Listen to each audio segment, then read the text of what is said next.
Oke, selanjutnya pertemuan aset keuangan yang tersedia bagi investor. Oke, saya ulangi lagi.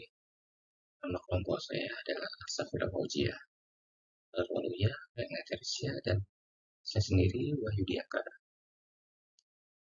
Oke, untuk yang pertama, saya akan menjelaskan definisi aset keuangan.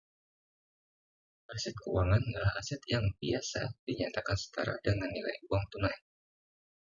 Selain bisa disebut sebagai instrumen ekuitas yang dikeluarkan dari lembaga lain, menurut International Financial Reporting Standard (IFRS), aset keuangan memiliki beberapa definisi.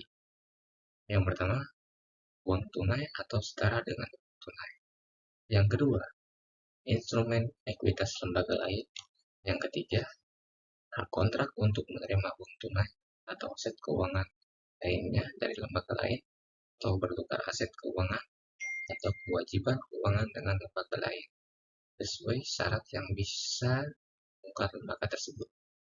Yang keempat, kontrak yang akan atau bisa diselesaikan dengan instrumen ekuitas lembaga dan bukan merupakan non-derivatif, yang karena itu lembaga tersebut wajib untuk diwajibkan menerima sejumlah instrumen ekuitas lembaga atau derivatif yang akan atau bisa diselesaikan dengan cara selain pertukaran uang tunai atau aset keuangan lainnya dalam jumlah tetap dengan instrumen ekuitas lembaga dalam jumlah tetap. Selanjutnya, contoh aset keuangan itu dapat berupa tanah, bangunan, mobil, pabrik, mesin, dan aset fisik lainnya. Sedangkan itu adalah contoh dari aset yang berwujud. Sedangkan aset yang tak berwujud adalah aset yang nilainya tidak tergantung dari bentuk fisik aset tersebut. Salah satu jenis aset tak berwujud adalah aset keuangan. Aset keuangan memiliki nilai karena klaim-klaim hukum atas sejumlah manfaat yang berupa arus kas di masa mendatang. Ada beberapa pihak, minimal 2 pihak, yang merupakan pihak penting dalam aset keuangan. Yang pihak yang telah setuju untuk melakukan pembayaran kas di masa mendatang disebut emiten, sementara pemilik atau pemegang saham atau disebut investor. Selanjutnya, non-marketable financial asset atau aset finansial yang tidak diperdagangkan. Definisinya merupakan bentuk investasi yang paling sederhana, karena investasi tersebut hampir dimiliki setiap orang. Karakteristik dari aset finansial yang tidak diperdagangkan berbeda dari aset ini adalah adanya transaksi yang bersifat personal antara pemilik investasi dan penerbit investasi. Jenis investasi ini bersifat aman karena adanya penjaminan, seperti contohnya di Indonesia adalah Lembaga Penjaminan Simpanan atau LPS. Sebuah karakteristik pembeda aset ini adalah bahwa mereka mempresentasikan transaksi personal antara pemilik dan issuer. Ketika pemilik suatu rekening tabungan harus membuka rekening secara pribadi dan harus berhubungan dengan kredit kesatuan dalam memelihara rekening atau dalam menutup, pembeli atau penjual tahu siapa penjual atau pembeli, ini adalah investasi aman. Offering pada lembaga keuangan diisukan atau dikeluarkan oleh pemerintah Amerika Serikat. Aset ini bersifat liquid, artinya dapat dengan mudah diuangkan. Selanjutnya, jenis dari non-marketable financial asset adalah pertama itu ada saving accounts, kedua non-negotiable certificate of deposit, ketiga money market deposit account, ketiga US government saving bonds. Selanjutnya, money market securities atau keamanan dari pasar uang. Money market merupakan mekanisme pasar yang memungkinkan seorang melakukan transaksi jual beli dalam bentuk sekuritas keuangan. Di sisi lain, pasar uang juga diartikan sebagai tempat di mana suatu pihak bisa meminjam dana dari pihak lain dengan tingkat bunga tertentu sebagai imbalannya. Pasar uang muncul karena adanya transaksi permintaan dan penawaran terhadap dana atau surat-surat berharga. Adapun jangka waktu pinjaman di pasar uang cenderung pendek, mulai dari 1 hari hingga maksimal 1 tahun. Lebih dari satu tahun, maka akan digolongkan sebagai pasar hutang. Transaksi pasar uang sendiri bisa didapat secara langsung atau melalui perantara atau broker. Lihat dari jenis mata uangnya, pasar uang dibedakan menjadi pasar domestik serta pasar valuta asing. Selain memiliki keuntungan, pasar uang juga memiliki risiko. Salah satunya adalah risiko gagal bayar atau default risk. Hal ini terjadi karena pihak yang mendapatkan modal dari Anda tidak mau melakukan pembayaran saat tagihan jatuh tempo. Kedua, risiko penanaman kembali investment risk merupakan risiko akibat pengalihan investasi. Keempat, risiko fundamental merupakan risiko yang disebabkan oleh perubahan kebijakan pemerintah, moneter, fiskal, dan kondisi makro. Risiko pasar. Keempat, risiko pasar merupakan risiko yang terjadi akibat pergerakan nilai tukar, fluktuasi harga, dan suku bunga. Selanjutnya akan dijelaskan oleh teman saya. Perkenalkan, nama saya Asyafira. Di sini saya akan melanjutkan materi yang telah dijelaskan oleh rekan saya. Di sini ada materi instrumen pasar uang. Yang pertama yaitu Sertifikat Bank Indonesia atau biasa disingkat SBI. SBI adalah surat berharga keluaran Bank Indonesia sebagai pengakuan utang berjangka 1-3 bulan dengan sistem diskonto atau bunga untuk imbalannya. Yang kedua yaitu surat berharga pasar uang, SBPU.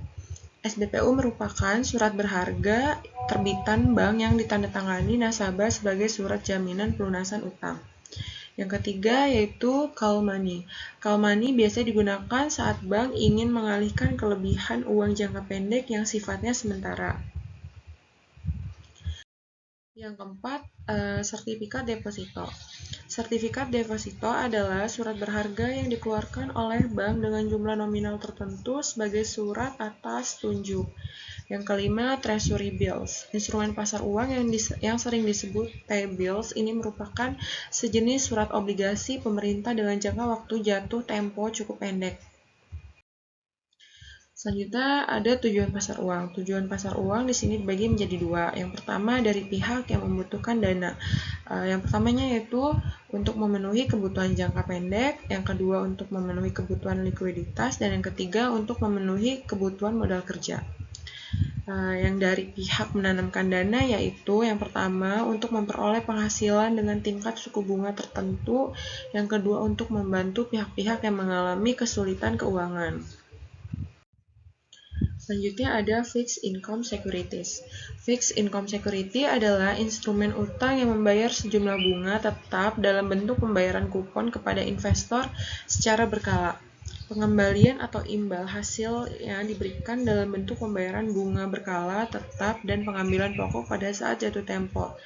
Pembayaran bunga biasanya dilakukan setengah tahunan, sementara pokok investasi kembali kepada investor pada saat jatuh tempo.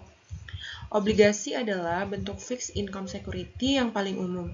Perusahaan meningkatkan modal dengan menerbitkan produk pendapatan tetap kepada investor. Jenis fixed income security. Jenis fixed income security dibagi menjadi 6. Yang pertama, treasury notes, yang kedua obligasi treasury, yang ketiga treasury bills, yang keempat obligasi daerah, yang kelima sertifikat deposito, dan yang keenam saham preferred. Manfaat Fixed Asset Security. Departemen Keuangan Amerika Serikat menjamin fixed income security dan dianggap sebagai investasi tempat berlindung yang aman saat terjadi ketidakpastian ekonomi. Yang pertama yaitu fixed income security memberikan pendapatan bunga tetap bagi investor. Yang kedua dinilai oleh lembaga pemeringkat kredit yang memungkinkan investor memilih obligasi dari penerbit yang stabil secara finansial. Yang ketiga, meski harga saham dapat berfluktuasi, sekuritis jenis ini biasanya memiliki resiko volatilitas yang lebih kecil. Yang terakhir yaitu fixed income securities seperti US Treasuries dijamin oleh pemerintah dan memberi pengembalian yang aman bagi investor. Selanjutnya yaitu ada equity securities. Ekuitas atau equity adalah sejumlah dana yang akan kembali kepada para pemegang saham perusahaan apabila semua aset dilikuidasi serta semua utang perusahaan dilunasi. Nilai ekuitas pemegang saham bisa negatif maupun positif. Apabila positif, maka perusahaan mempunyai aset yang cukup untuk menutupi kewajibannya. Jika negatif, maka kewajiban perusahaan melebihi asetnya. Ekuitas atau equity memiliki bentuk yang berbeda-beda, misalnya saham dan sekuritas di pasar modal, sementara dalam margin trading, equity sendiri adalah selisih antara jumlah sekuritas di akun margin dan jumlah dananya yang dipinjam dari broker.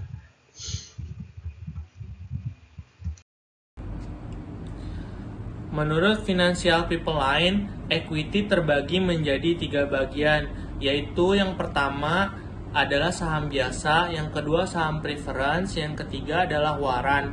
Berikut penjelasan tiap jenisnya. Saham biasa atau common stock saham adalah sekuritas yang mewakili kepemilikan dari sebuah perusahaan. Pemegang saham biasa akan memperoleh pembayaran dividen dan capital gain yang dihitung per lembar sahamnya. Yang kedua, saham preference atau preference share. Salah satu kelebihan dari saham preference adalah dianggap lebih rendah resiko dibanding saham biasa, di mana pemegang saham preference memiliki beberapa hak berikut. Yang pertama, hak dividen. Pemegang saham preference bisa menerima dividen lebih dahulu dibandingkan pemegang saham biasa. Yang kedua, hak preference. Apabila perusahaan dilikuidasi, pemegang saham preference akan diprioritaskan untuk memperoleh aktiva perusahaan dibandingkan pemegang saham biasa. Yang ketiga adalah saham waran. Salah satu produk turunan sekuritas dalam bentuk opsi pada obligasi atau saham preference untuk memberikan penawaran yang lebih menarik bagi investor. Pengertian derivatif sekuritis. Derivatif sekuritis adalah sekuritas keuangan dengan nilai yang diandalkan atau diturunkan dari aset dasar atau kelompok aset. Pada pengelolaannya, derivatif adalah kontrak antara dua pihak atau lebih dan memperoleh harga dari fluktuasi aset yang mendasarinya. Dasar-dasar derivatif dapat diperdagangkan over the counter atau OTC atau di bursa. Umumnya derivatif atau OTC merupakan bagian yang lebih besar dari pasar derivatif. Derivatif yang diperdagangkan di OTC memiliki kemungkinan risiko counterparty yang lebih besar. Risiko ini adalah bahaya salah satu pihak yang terlibat dalam transaksi bisa gagal bayar. Pihak-pihak ini bertransaksi antara dua pihak swasta dan diatur dan tidak diatur. Sebaliknya, derivatif yang diperdagangkan di bursa standarisasi dan diatur lebih ketat. Bentuk umum derivatif. Ada banyak jenis derivatif yang dapat digunakan untuk manajemen risiko dan meningkatkan posisi portofolio. Derivatif adalah pasar yang berkembang dan menawarkan produk untuk penuhi hampir semua kebutuhan atau toleransi risiko. Future adalah salah satu contohnya. Ini merupakan kesepakatan antara dua pihak untuk pembelian dan penyerahan aset dengan harga yang disepakati. Di masa mendatang, perdagangan berjangka di bursa dan kontraknya distandarisasi. Trader akan menggunakan kontrak ini untuk melindungi nilai risiko. Mereka berspekulasi tentang harga aset yang mendasarinya. Kelebihan dan kekurangan derivatif sekuritis. Yang pertama, kelebihannya, derivatif dapat menjadi alat yang berguna untuk bisnis dan investor. Mereka menyediakan cara untuk mengunci harga, melakukan lindung nilai terhadap pergerakan harga yang tidak menguntungkan, dan mengurangi resiko kecurangan dengan biaya terbatas. Selain itu, derivatif sering dapat dibeli dengan margin, yaitu dengan dana pinjam yang menjadikan memiliki harga yang cenderung lebih murah dibandingkan instrumen investasi lain yang tersedia di dalam pasar.